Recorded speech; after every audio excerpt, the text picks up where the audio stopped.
So I watched the debate to end all debates that I've been talking about for months, 2 months. I think I'd been saying, watch this one, and it wasn't quite the slam dunk for idealism and therefore theism that I thought it was going to be. It was more of a draw, kind of a wash, a little bit muddy and hard to wrap your brain around. If you walked into that debate, put it this way, if you walked into that debate as a physicalist / materialist, it was entirely possible to walk out of that debate with your worldview intact and not have any clear understanding as to why those positions are untenable. Having said that, it was still a pretty cool debate. Those are two high-level players, and it was still interesting and worth watching, much better than most of the stuff that you're going to watch. So it's still worth your time. But it wasn't quite the slam dunk that I was hoping it was going to be. I was hoping it was going to, of the physicalists / materialists who are atheists, Graham Oppy is probably the most credible person out there. So I was hoping it was going to be clearly shown to him why the position is untenable. And I'm pretty sure he walked out of there with his belief system intact.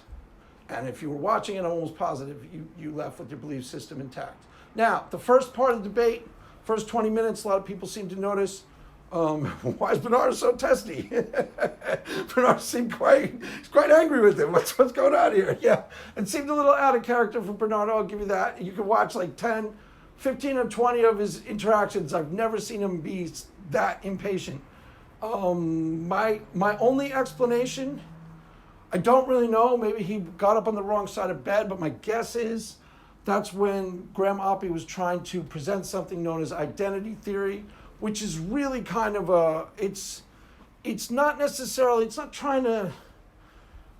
he wasn't doing it in bad faith. And I think Bernardo Kastrup started to recognize that somewhere on, and that's when he started to calm down. But it's a ludicrous idea, okay? There is a hard problem of consciousness. There is. And if you're an atheist and you don't recognize that there is, you need to start paying attention to it to understand that there really is. Identity theory doesn't solve the hard problem of consciousness. It's just a way of rephrasing it so it seems like it isn't really there. The hard problem of consciousness can be defined most easily as this. There is phenomenal consciousness and there are the physical properties, and they are in principle irreducible one to the other. So it is really, really, really hard, a hard problem to understand how phenomenal consciousness can be derived from completely just simply physical properties. That's the essence of the hard problem of consciousness. There really is one. The identity theory doesn't solve it. It just dances around it and relabels it. There's no hard problem of cat, let's put it that way. Graham Oppy was kind of trying to argue that there's a hard problem of cat. There isn't. It's ludicrous. It was a ludicrous argument. Okay, it was just, that's why Bernardo said this is only philosophers talk this way. He started saying something like that, or think this way. He was just rearranging concepts so that it sounded legit, but it wasn't. There's no hard problem of cat. A cat is not in principle irreducible to strictly physical properties. It is entirely and totally reducible to strictly physical properties. We call it biology. There's no hard problem of cat. I swear to God, there's not. And Graham Oppy was talking as if there was. So that's why I think Bernardo was getting a little testy, because the thing that Graham Oppy was trying to pawn off was borderline ridiculous. It's literally what the identity theory says. It's basically saying my brain and mind are the same thing, and it more or less says, because I say so. It sort of dodges the hard problem of consciousness by pretending it isn't really there, and then misapplying it to things where it doesn't apply. The reason why there is a hard problem of consciousness is because it is in principle irreducible. In principle irreducible.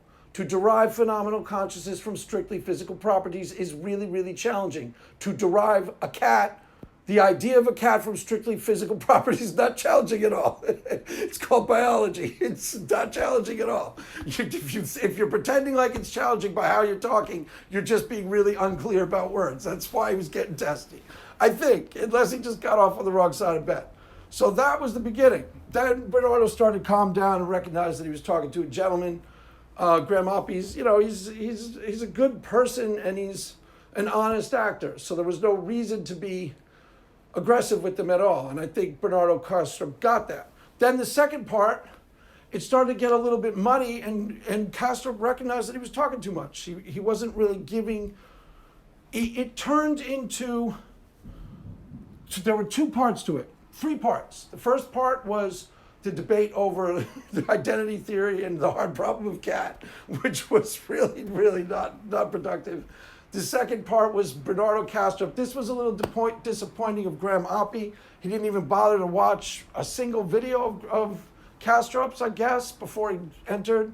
So he was asking him all these questions about his postulate that are, you could have watched, you could watch my intro to Idealism video where a lot of people liked it, where I just went over Dr. Richards Brown's interview with Bernardo Kastrup. I'm pretty sure everything he asked was in that 30-minute video I posted. There's a lot of interviews with Bernardo Kastrup online. Would have taken him half an hour to know the postulate, and then I was hoping he was going to know the postulate well and hopefully attack it at the parts where it's vulnerable. But he didn't even seem to really know it. So we spent 20 minutes going over it, and it wasn't presented in its clearest possible form. To be quite honest with you, if you do not know the postulate, you'd be pretty confused by the presentation, because it came out in a sort of higgledy-piggledy way, not a thorough and precise way. The basics of what was being discussed, he was asking questions about what in this particular video was called a unified field of consciousness. In other videos, it's been called other things. The basic idea is that there is a meta-consciousness that is the ontological primitive, and you and I are distended consciousnesses. We are conscious agents within a meta-conscious. And why we are separate from the meta-conscious itself, he has 2 analogies that he uses, and this was being explained in this video. Seemed like Graham Oppy had never heard it before, and it wasn't explained in the clearest possible form. I don't really want to go into explaining it in detail. I've talked about it a lot in my videos. It's pretty easy to understand. But here are the 2 analogies that he uses most frequently. A whirlpool. If you're in a lake and a whirlpool forms in the lake, the whirlpool is part of the lake, but is a unique thing, a unique experiential category within the lake. So it is the lake, but it is a separate part of the lake. That's how he's used it sometimes. Consciousness and your individual consciousness. You are like a little whirlpool inside of a lake. Your consciousness is part of a meta-conscious, but its own individual thing. So he's used that analogy, and then he's used the analogy that people get confused by because he's using an analogy of a disease, he's also used the analogy of a dream, and he's used the analogy of analogous to the disease of, dissociated identity disorder. It makes sense. If you understand what he's saying, the logic is actually pretty solid, and there's some empirical grounding for his postulate. And I really wish Graham Oppy had done just a little bit of homework so that he was just attacking where he disagreed with it, rather than just asking about it, trying to understand it, because that was, wasn't all that productive, and it wasn't being presented to him in the clearest possible form. This wasn't Bernardo's A game. To be clear, it really wasn't. If he seemed really intelligent to you, he's an extraordinarily intelligent guy. This wasn't his A game. This was like, a C+, B- game. It's still there, but it was really hard to piece together all the details. So the meta-consciousness that he's used the analogy of a disease of dissociated personality disorder, where one personality will pop up with inside somebody's total brain. It's part of them, but they don't know it exists. And it'll come up and go and you'll go, who are you? And go I'm Joe. I'm Joe. Joe is this angry, people with this actual disorder have 15 different personalities inside of themselves, and none of them know about the other people. And they have these walls that are separate between them and the other people. They don't experience the other personalities, even though they are technically all part of the same consciousness. So that's the analogy, and it's just an analogy. He's not saying the world is a disease. It's not a literal interpretation. It's just a way of understanding what is actually going on in his postulate. And I really wish Graham Oppy had listened to it clearly before he got there so he could attack it rather than just ask about it and try to clarify his thinking on it, because it seemed like it was totally foreign to him, totally new. So then they went into a long thing about the third part was basically on quantum mechanics. Now, The first challenge to physicalist materialism is a hard problem of consciousness. The reason why I jumped to quantum mechanics when I was exploring the topic is because whereas the hard problem of consciousness is a challenge to a physicalist materialist worldview, quantum mechanics completely annihilates it as a candidate option altogether. Now, Bernardo Kastrup was not great at explaining why. He doesn't really fully grok relational QM as well as he groks some of the other stuff. Most of the other stuff, the reason why I understand it so well is it's unique to him. Relational QM, you kind of have to listen to Carlo Rovelli a lot and read a couple of his books, which I've done. So he wasn't explaining that all that well.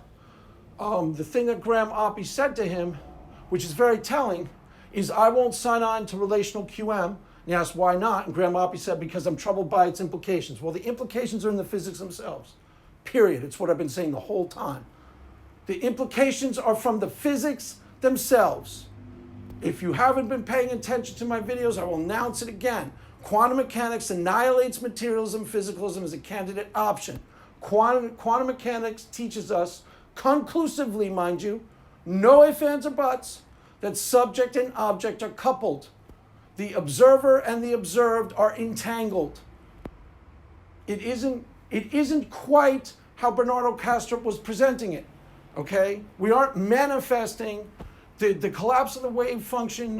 This starts to get complicated, so I'll try to keep this as simple as humanly possible. Relational QM is the dominant interpretation that is going to become the mainstream interpretation. Why? Because it solves. It solves without giving away and going into wacko land. The only other candidate option in interpretations of quantum mechanics that keeps materialism alive is the many worlds interpretation, which they touched on in this. There are two key aspects of quantum mechanics that are teaching us about the nature. They are not quantum mechanics. See, Graham Oppy doesn't understand that relational QM is a way of reconciling what the physics actually say. So he's troubled by it, but he's troubled by what the physics actually indicate. And what they actually indicate annihilate materialism, physicalism as a candidate option. Why? One main reason, subject and object are coupled, period. The observer is entangled with the observed. And it doesn't matter if it's a measuring apparatus. That is also entangled with the observed. And it doesn't matter if it's just a set of properties, which is what relational quantum mechanics say. Say what is causing the quote-unquote collapse of the wave function. Prior to measurement, the particle exists in a wave of probabilities. Where it is going to appear, we don't know. Why it hasn't occurred yet. That's the core mystery. The relational quantum mechanics doesn't teach us that. It just tries to reconcile that. That's the core mystery. And that's the part that troubles Graham Oppy. And it should trouble him. Why? Because it annihilates physicalism and materialism as a candidate option. Physicalist materialists will look at the desk in front of me and say it is a set of properties. Once you learn about those, independent of me, it isn't. It's a set of properties relative to other properties, one of which will be me, the observer. And quantum mechanics teaches us this conclusively. Not saying this all that well, but I've been over this in my videos a bunch of times. So why I was a little bit disappointed with this particular outing, this is the most credible guy in the atheist community. This is the philosopher. This is the smartest of the smart. Alex Malpass, a handful of other guys on his level, but this is one of the most. And Bernardo Kastrup is smarter than I am, and he's better than I am. This was not him at his best. Him at his best, it would have been clear. And it would have been clear to Graham Oppy, because he's a gentleman and he's a scholar and he's a thoughtful, intelligent human being. It would have been made clear to him right in the debate, right in the discussion, then and there. Oh, wait a minute. Idealism is coming. Yeah, idealism is coming. It's not going to be quite Bernardo Kastrup's version of idealism. Why? Because I'm not quite sure that I'm not quite sure that his overall postulate is 100% correct. That there is this meta-consciousness and we're distended consciousness within this unified field. You know, there's a comment on, there was a comment on Nathan's channel from a Hindu who has a long involved comment. Yes, it's very similar to Hinduism. It's basically identical. There's what I've been saying in my videos the whole time. There was the Vedanta Hindus, the first idealists. Then there was the German idealists. Most importantly, Schopenhauer and Kant. Then there was the discoveries of quantum mechanics that showed that the Vedanta Hindus and the German idealists were really onto something. Subject and object are coupled. We re-represent the world back to ourselves through a filter that distorts and alters it. There is matter and the phenomena of matter. These are facts. These facts annihilate materialism as a candidate option. Why? Because materialism says something different. Material stuff is the ontological primitive. It isn't. And even if it were, meaning that's what started everything, your only epistemic access into the material stuff is through consciousness itself. Ergo, consciousness itself is the ontological primitive. It is the dominant philosophy to come. It hasn't occurred yet, but it's coming. And this wasn't the debate that's going to make it resoundingly clear and obvious, because this debate was hard to follow. I mean, I could say more about Kastrup's interpretation of relational QM. It's not part of what he presents, so it's not necessarily but he wasn't that clear because he doesn't understand it as clearly as some of the other things. Relational QM is saying that the interaction that causes the collapse of the wave function is deliberately processed the idealism out. It's not necessarily dependent upon a conscious observer, and it's not necessarily dependent upon a measuring device. It is dependent upon an interaction with another set of properties that are quantum in nature. So that's what's causing the collapse of the wave function. The interaction with other properties that are quantum properties. That's what causes it all the time. Carlo Rovelli likens it to like a heating device in your house that kind of automatically senses when it flows, you set it to 75 degrees, and when your house is at 72, it automatically turns on, heats the house. Same idea. Reality itself is relational, interactive. Subject and object are coupled. These are the implications of the physics themselves. These are not Carlo Rovelli's implications. This is Carlo Rovelli clearly trying to understand what's going on with quantum mechanics and coming to the best case scenario, the best possible explanation for the data points, and that is relational QM. And it really truly is, right now, it will be the dominant interpretation in the next 5 to 10 years. The problem if you're a physicalist materialist is what Oppy said clearly. I'm troubled by its implications. It annihilates physicalism and materialism as a candidate option, period. Why? Because part of reality is manifest upon interaction, period. Subject and object are coupled, period. No getting around it. The physics don't lie, and that's what the physics say. Relational QM is just the most parsimonious interpretation we've come upon thus far. So, I might make another video about this. I haven't watched Christian Idealism's take yet. I might watch his take and do a follow-up. And then I think Adherent Apologetics had an idealist on today, so I'll check that out a little. But in general, this is one of my go-to subjects. This wasn't the slam dunk that I was hoping for. But Graham Oppy didn't walk away from this going, I get it. Physicalism, materialism is over. It is over. I've explained that in a lot of videos, and I'll explain that more in depth in videos to come. It's over. It doesn't work. It is insufficient to explain the data. Most importantly, because quantum mechanics teaches us conclusively, no ifs, ands, or buts, subject and object are coupled. There is an entanglement between the observer and the observed, and that needs to be accounted for in every single scientific theory from henceforth. And materialism has been operating semi as if that isn't true for a long time, as if the set of properties in front of me is fixed and forever true. All you need to do, see, what materialism has been telling us the whole time is that there is a observer-independent reality out there. There may be. The problem with materialism is that observer-independent reality, once observed, no longer is observer-independent, period. It no longer is now. It's being observed. And every time we, as a scientist or just a person, interact with the properties, we are changing them and altering them in subtle ways. We are becoming entangled, period. Materialism has tried to ignore that fact. It's a fact. And the identity theory was just cockamamie. There's no hard problem with cat.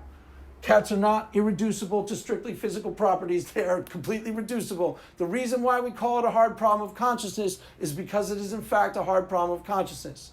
A cat is completely reducible to physical properties. Almost everything else is. That's where scientists came up against two stumbling blocks. Why? Because we're getting really good at science with materialism. It tells us a lot about the universe because we have set the properties over there and start studying them as an objective series of facts. What we came up upon were two really hard, insoluble problems. The hard problem of consciousness. Why? Because those set of properties seem irreducible. Phenomenal consciousness seems completely irreducible to physical properties. So it was hard to derive how phenomenal consciousness could be derived from just physical properties. And then we came up against quantum mechanics, which tells us once we interact with those set of properties, we've altered them. They're no longer observer independent. They've changed. Where we and them are now entangled. So, bearing those two things in mind, materialism is still over, physicalism is still kaput. This was not the slam dunk, really obvious nail in the coffin that I was hoping it was going to be. This was kind of muddy and hard to follow, but it was still better than most conversations. Well worth your time, better than most conversations you're going to see on Twitter and YouTube. On YouTube, probably better than almost everything that happened in the last month. I didn't watch everything. I was away some of the time. It's Christmas. Theo, it's Christmas. It's the time of miracles. That's, if you don't know, from the best Christmas movie ever made, Die Hard.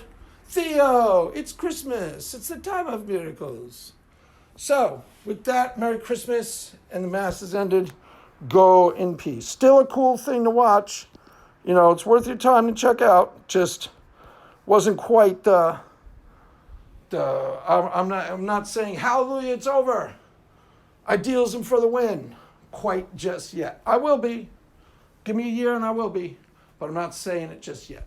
So, there you have it, kids. That is all for now. The Mass is ended. Go in peace. Amen.